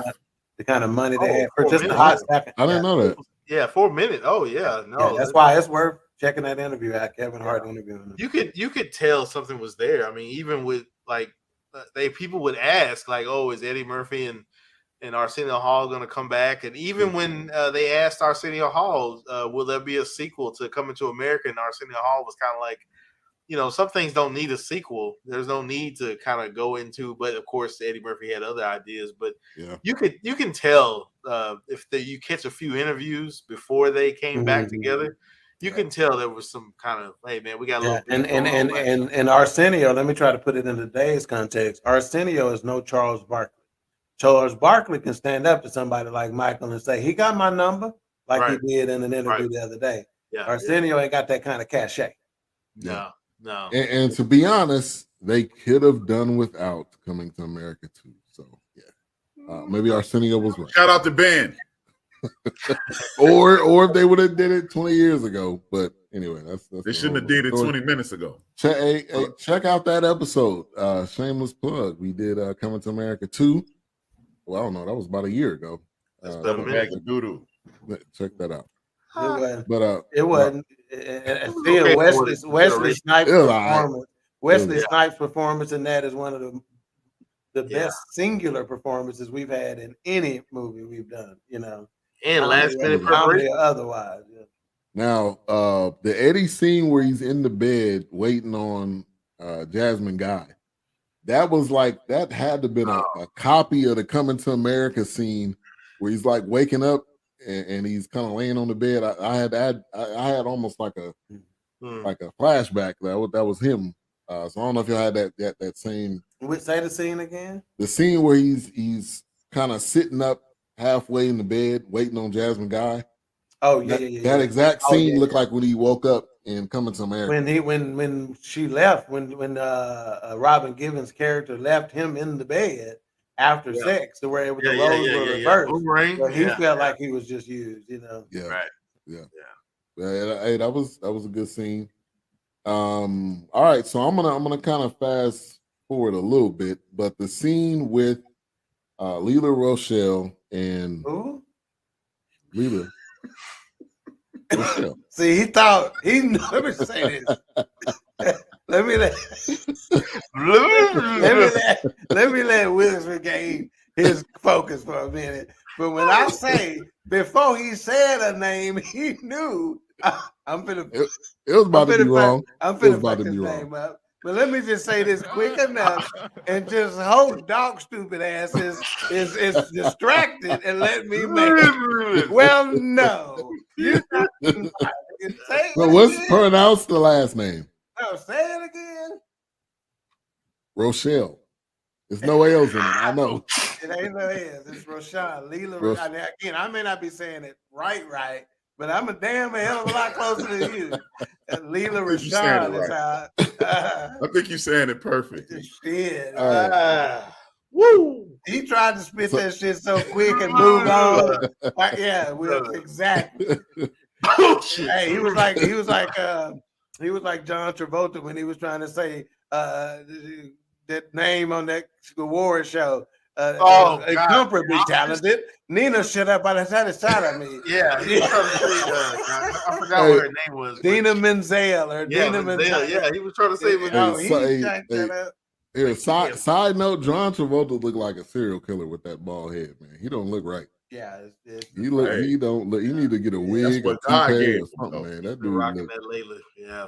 Well, that dude. All right, I interrupted you about Layla. So go ahead. Yeah, all right. Yeah. So, the scene where she's coming on to the guy that was, I forgot what his name was, the one that was delivering. Yeah. Richie. And when he calls home, that's maybe top 3 of the. You know how many times brothers sitting around with other brothers either playing dominoes or standing on the corner drinking or sitting on the stoop where they done said that line. Baby, I ain't ever coming home. You know, whatever. Put your mama on the phone. Put your mama on the phone. Yeah. I done issued that line at least 10 times in my life. Oh yeah. Put your mama on the phone. Yeah. Right. Yeah, I ain't coming home again. So that's the top line that's always repeated in different arenas. Big Mo said Richard Pryor scene with the cop at his house was on my fave. He let the other comics shine and went into a real dramatic style of acting. He took this role serious. I agree with you there. He had range, but I think he kind of had to show some of that range because of probably his physical. And speaking of repeatable lines or scenes, when Danny Aiello's character was in the vault, and Eddie had told him that's not a lot of air in here, and you should have enough, but just take small breaths. You know, and so when he left, and then they just keep the camera on him. Yeah. You know, and they're letting you understand what's going on in his mind. And then he goes, and they just leave the camera there. Just stay there. And another one, he do it 3 or 4 times. I thought that was genius filming right there. Yeah. This style. This movie was perfect for the cast. It was just, it meshed well together. It didn't need to be some over the top script. It was just, them. And a lot of big names tied to it. Yeah, a ton of big names.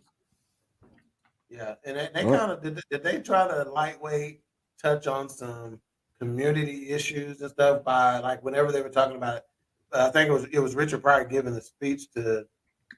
I think it was Quick where he made the comment. It's not cool dying at 27, and he's trying to say. So is there some social commentary in there where they're trying to actually give a message? Because I didn't catch that first time around, Yeah. But they backed it down for some serious moments a couple of times. And that was one of them where he was like, okay, what happened? He kills you, and I'm gonna have to kill, I'm gonna have to kill him. And then, so he was trying to draw let's just think this shit out. You can't just be, so I thought that was some good social commentary and possible community messaging. It's kind of like in Colors. Remember when Sean Penn was told the joke at the very beginning? When he was like the man bull and the young bull at the top of the hill. He said, let's run down there and get some of those bulls and those cows. He said, let's walk down and fuck them up. I believe that's exactly what you're touching on. Like that. We could potentially kill all his boys, but then what's gonna come behind it? What's the repercussions of that? It's like, man, the goal is to get rich and live long. We rich. Now it's time to live. So and then you're right. It is social commentary because let's go back to 1989. I mentioned Colors. That's when Colors came out. Love it. Love it. Yeah. You had a. That's when, that was the height of the what people like to call the crack era. And you had people. That's when they put. You know, I speak frequently on my program about how every city, you know, like my city has the black eye right now, but dog, you old enough to remember. Wilkes is somewhat old enough to remember. Every 2 or 3 years, a city gets a black eye. A black city gets a black eye. Well, absolutely. And at that point, LA got it. Yeah, they did. Man. Oh man. Yeah, LA got an ugly black eye. Yeah, LA got a worse black eye, in my opinion, than we did, because no doubt.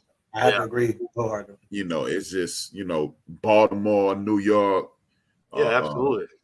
Chicago, Detroit, and Chicago. We got, you know, we wearing the black eye right now. Right. Yeah. But Right. LA's black eye. LA black eye was so severe. Yeah. That they put a white crime on LA, drive-by shootings. Wow. You say drive-by shootings, you think Los Angeles Bloods and Crips. Yeah. You don't think Capone. You don't think Siegel. Right. That's their crime. And ownership has been placed in our laps. Right. And that's why I consistently tell people, look, don't fall for the banana in the tailpipe with the Chicago thing. Yeah, absolutely. I mean, we just had I mean, I can't think of his name right now. Johnny Depp did a movie, Public Enemy, that was loosely based on a big crime syndicate. I mean, across the United States. I mean, they were chasing this dude in 10, 15 states. Yeah. Public Enemy number 1, 506 freeze, and I have none. Can I tell a brother that I never really had a gun? But it's the wax of the Terminator X1. Yes. Come through. Hey, you know it's funny when A-Trap disappear into the seat. Right. Yeah. Going, gone. All right, we gotta get the mic raised, man. We over. But let's get to some final thoughts and our mic rating for Harlem Nights. We're gonna go to Wilkes first.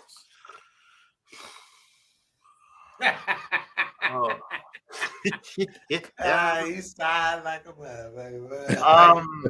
Why do I gotta go first? You know, just thinking back to when this movie was out and growing up and seeing Eddie Murphy at his height and just continuing to steamroll. I mean, and to see the greats like Red Foxx and Richard Pryor, and Della Reese, I have to give it a 4 mics. I have to give it 4 mics because the funny thing is, when I watch this always reminds me of, when I was in high school, it was like, oh man, did y'all see In Living Color last night? Did y'all watch Martin last night? Did y'all see Living Single? It's like that. To me, it just had that nostalgia of when I was growing up. You know, we cut the AC off, opened the windows, the air was good. You know, it had a nice breeze. You know, usually you catch fireflies and you had cookouts. You know, this was that movie. You remember the posters of the commercials. You know, it just takes me back to those moments because I remember these commercials. I remember the vernacular and the nuances of these conversations, which when I saw Red Foxx and Della Reese, like I said, listening to them banter back and forth, that was in my family. I heard my uncles talking to my aunts like that. I heard my aunts talking to my uncles like, they playing dominoes. Y'all really love it? Y'all love each other? Y'all, what the hell? Right.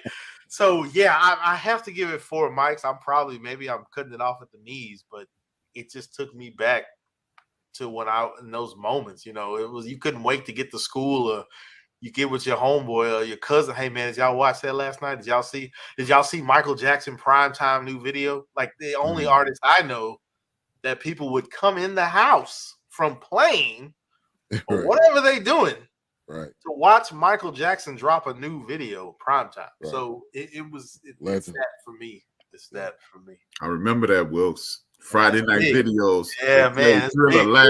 Yes, sir, man. Yeah. Classic. Thriller was a movie, man. That was not that. Was, Right.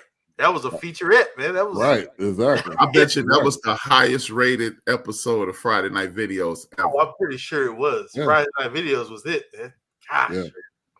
All right, A-Trap, you're already talking. So I'm with Wilkes, man. I'll give it a 4. You know, the funny thing was, as much a big Eddie Murphy fan as I am, I was looking at it going, this dude, Eddie Murphy couldn't act back then. Just funny. I was like, this dude was Black Elvis. He's just funny. Yeah. But yeah, man. When you watch these movies, at the time, it was just flat out. This is the beauty in our program. Notice I don't call it a podcast anymore. That's intentional. This is a beauty in our program. We're watching these old movies. Shout out to Benita, because remember, Benita Whitfield is the reason we do the throwback movies. Yes. All right. Yeah, she was the one that brought that up. Yeah. And this is the only program, I believe, in the United States of America that focuses on our programs. And when we watch movies, when we review movies like this, it really gives us a chance to embrace our culture. And as I've said several times, the genius of Eddie Murphy, Wilkes, and I, it took Wilkes to Friday Night Videos. It took Wilkes to 8, 9, 10 different things. And I was doing the same thing because me, Big Illinois, and my man Draz, we did everything together. This was the highlight of me, Big Illinois, and Draz's life. Yeah. This is where, you know, we were 3-4 years into it. Well, we added Draz in 86. Me and Big Illinois had been rocking since like 81. And this is when our relationship galvanized, and we have been inseparable since. This is, and I know Big Illinois gonna kill me for this. This is when Big Illinois used to run this lick on Draz. He did this on I'm Gonna Get You Sucker. He may have done it this. He'd be like, hey man, because Big Illinois younger than us. So he played the little brother well. So he would go, hey man, I'm gonna need some help getting in the movies. Yeah. And it was $5 to get in at that time. We get to the door to the movies. Draz turned to Big Illinois. He said, how much you gonna need? He said $5.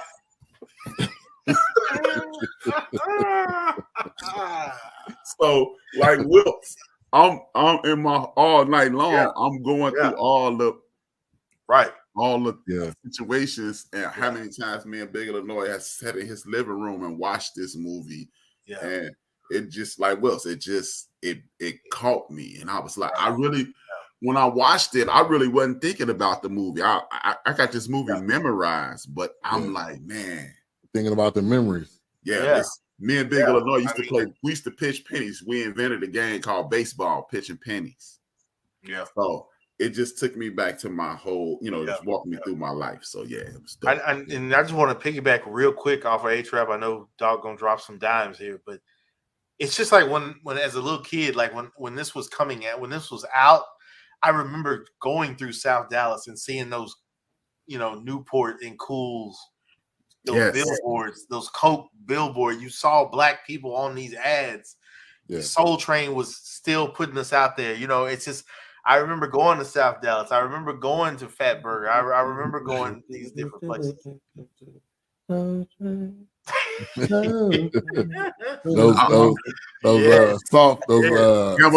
baby. I'm trying to be his background music. Appreciate it. Yeah, it's coming up. Yeah, no, I loved it, man. It just took me back to just hanging out, man, playing football in the middle of the street, man, playing curveball, man, stuff like that. Just watching this stuff is, summer times were different at that time, but hey man, you just took me to you made me think about the NBA when you said that, because all of us play ball in the streets. And you can tell these kids don't play ball in the street. The way they hit the floor in the NBA, they never get knocked out there and have a hole in that concrete. So they don't know. They don't know. They just go. Keep going. And keep going with it. Look at it. Yeah. Keep going. Hey, Wilkes, hope you didn't tear something Meaning, Right. put a hole in your clothes. Exactly. Right, right. First of Hey. all, you're not supposed to be outside in your good Right, clothes. in your good bro. clothes anyway. Yeah, you didn't care if you got hurt. You just cared that your clothes didn't get messed I up. tear my shirt. Yeah. Like, hey, I I gotta go remember inside. once I was like, man, these are my play clothes. My mother said, no, they all real. yeah. Yes. Real Takes me quick back. update on the score. It's Whole lot to a little bit. 58 to 57. I think 50. They was on a Oh. commercial break, but They'll climb back in. Yeah, they're coming back. So we got a interesting game. Yeah. All right, but yeah, 58 to 50. UConn's up. Oh, wow. All right, we'll go to you, Doc. Yeah, before I give mine, did y'all remember we were going to tell about whether your mic rating changed as a result of the show? I got mine. It was a 4 both ways. Okay. What about you, Will? You know what? I was hovering at a 3.5, but when I got to talking, it was a 4 for me after just the things that it triggered. Okay, cool. Yeah. So I like to give some other ratings before I give mine. So IMDb gave it 6 out of 10. Rotten Tomatoes gave it 27%. This is low on Rotten Tomatoes. Google users, 78% of them liked it. My initial mic rating, let's see if I can put this here. 4. Yep. And my new mic rating, 4. 4 mics. It stayed the same. I didn't go up or down. So I think 4 is exactly where it needs to be. I really like kind of the way they mix the old school nightclub, after hours, speakeasy vibe, but they still like the way they were. And I know scoring and ranking and all that been around for a long time. Like it made it seem like their scoring and ranking was a little bit more modern than the rest of the scene. It's like they were scoring based on 1989 standards, but the movie was in the 20s or 30s or whatever. Right. Yeah, I thought it was a solid joint. And another time thing, Wilkes, remember when they were walking out to the fight, it looked like when the time passed and said, how's the family? That's right. Yes. That's right. Yeah. I forgot about that. Yeah. So many small things, man. And the movie was hilarious, man. There's so many lines that we remember. There's so many people in the film that that gave us so much comedy, period. Right. We think about all of the people in the movie. And so initially I had it at a 4.5, but kind of after talking through it tonight, I'm gonna give it a 4. So I think it's solid. I don't think it's at the 5 mark, but I do think it is. And to answer the question, it's definitely a top 10. It's definitely in the top 10 Eddie Murphy.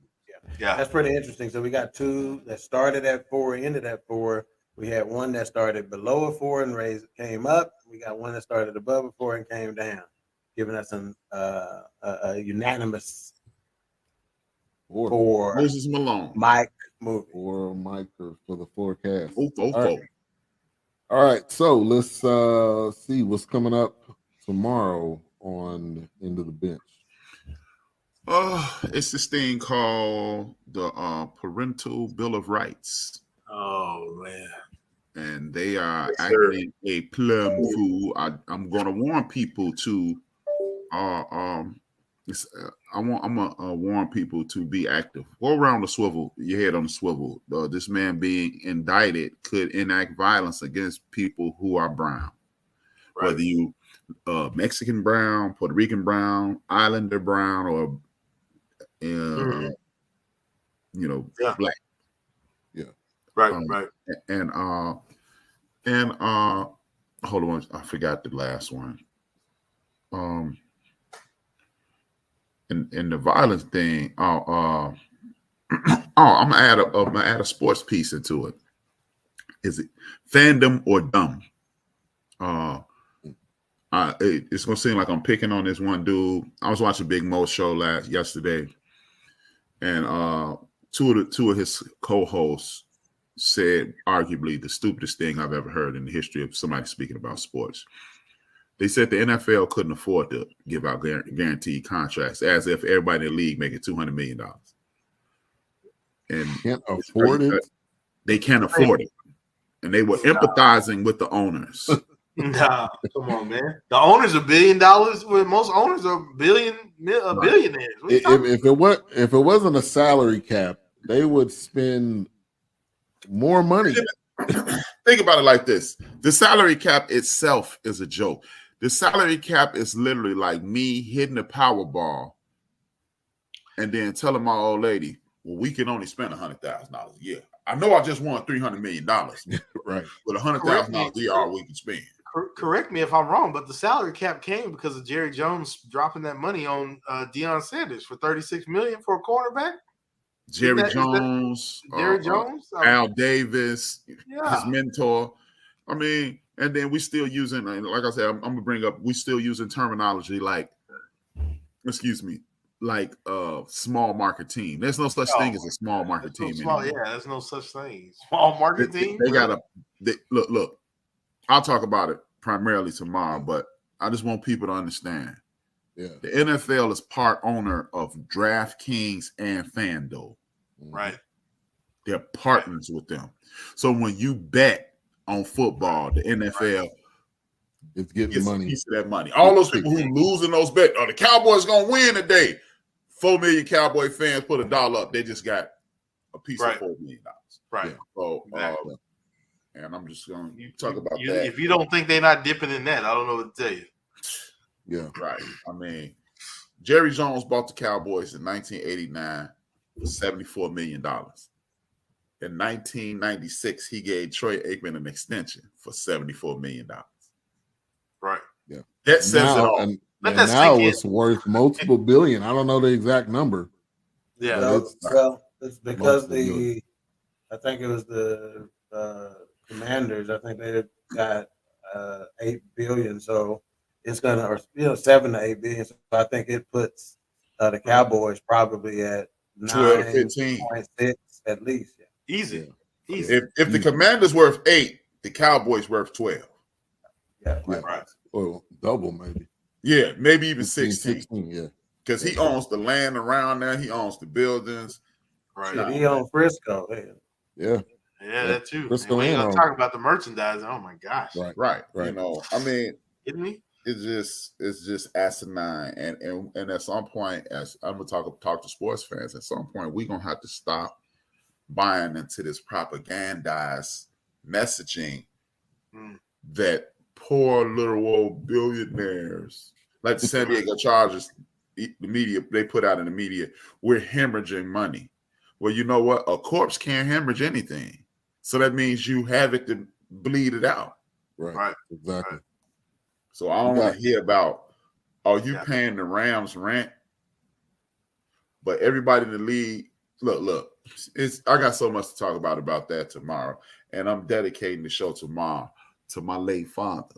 He has been dead officially 53 years tomorrow. Wow. So, rest in peace to John Boy, a.k.a. Rooster. R.I.P. All right. Queen, Theory, King tomorrow. Risky Forever. Ronald Risky Forever Brent will be on the podcast tomorrow. He is the gentleman who drew the insert for Tupac's All Eyes on Me CD, and he did the infamous, iconic Machiavelli art cover, CD cover with Tupac on the cross and whatnot. So he'll be on tomorrow talking about that, some of his background, and just kind of giving some advice to up and coming Black artists, and talking about some of the struggles that he has and that kind of thing. So it ought to be interesting. Cool dude. Awesome. Yeah, should be a dope interview tomorrow. Looking forward to that. That's on Queen, Theory, King and BS3 TV on Roku. And then End of the Bench is on End of the Bench Media, and that is on YouTube as well. So make sure to tune in and check out both of those shows tomorrow. 6 p.m. for End of the Bench, and then 7 Central for Queen, Theory, and King. All right, and next week we are coming at you with some more Queen Chandelier, which is on Netflix. one of the queens of comedy, so that should be. I watched a little bit of it. I haven't watched all of it yet, but that should be dope. She is. Morris Brown in the building. Oh, really? She went to Morris Brown? Yeah, I've seen some more in Columbus, Ohio, with Mike Epps and a couple other comedians, and more again. I'm really getting ready to put her in this category. I have not seen this yet, but I'm really getting ready to put her in the category of best female comic of all time. Seriously, she's getting that close as far as I'm concerned. She's inching up there. Not trying to be funny, but who would be the contender? You got some old school cats right now. That's because as far as I'm concerned, a lot of the new cats, but Lunel is up there, in terms of popularity nowadays. Believe it or not, Monique has got to be in the conversation, whether people like it or not. Oh, absolutely. Does she have something new on Netflix too? Yeah, she just got a Netflix deal. Yeah. I think she so there are some few, of course, there's some white comics that you got to put in there, but if we're just simply talking about our genre, and really maybe all of them, I just think she's underrated, advertised, and if she had a little bit more of a machine behind her, it would be no question. I wouldn't be hesitating at all to say this, because from a material standpoint, I think she's better than anybody out there. I think out of the queens of comedy, is really between her and Monique. And Monique, both of them haven't really been putting out anything in the past at least few years. So I'm looking forward to watching it though. So some more Queen Chandeliers coming up next. What I like about some more, she's never tried to go Hollywood. Yeah, true. Yeah, that's right. Yeah. Of course, I'm quite sure if Hollywood said, "Hey, Simone, wants you to do a movie," she'll do it. But she knows where her bread is buttered, and she's worked her number. I really appreciate that, because I think far too many comedians get caught into the Hollywood shuffle. No pun intended. Oh, yeah, absolutely. Yeah. Like Ricky Smiley, he even came out and said on Shannon Sharp's program, he said he would never want to be as famous as Kevin Hart. He said he likes being able to go to Walmart. He almost Kevin Hart. He almost got canceled for something he said 10 to 15 years. Maybe we need to do a show about canceling, or you should do that, dog. He had to drop the hosting gig at something major because of the Oscars. The Oscars. Yeah. You should do a show on that, dog. Yeah, I might do that. Cancel culture. Definitely. All right, so final update on the score, 63-55. UConn is still up, 3 minutes, 41 seconds left. So we do have a game. So we'll be back next week, as we always do. A-Trap, go ahead and close this out. As you know, it's officially April. So it's tax season.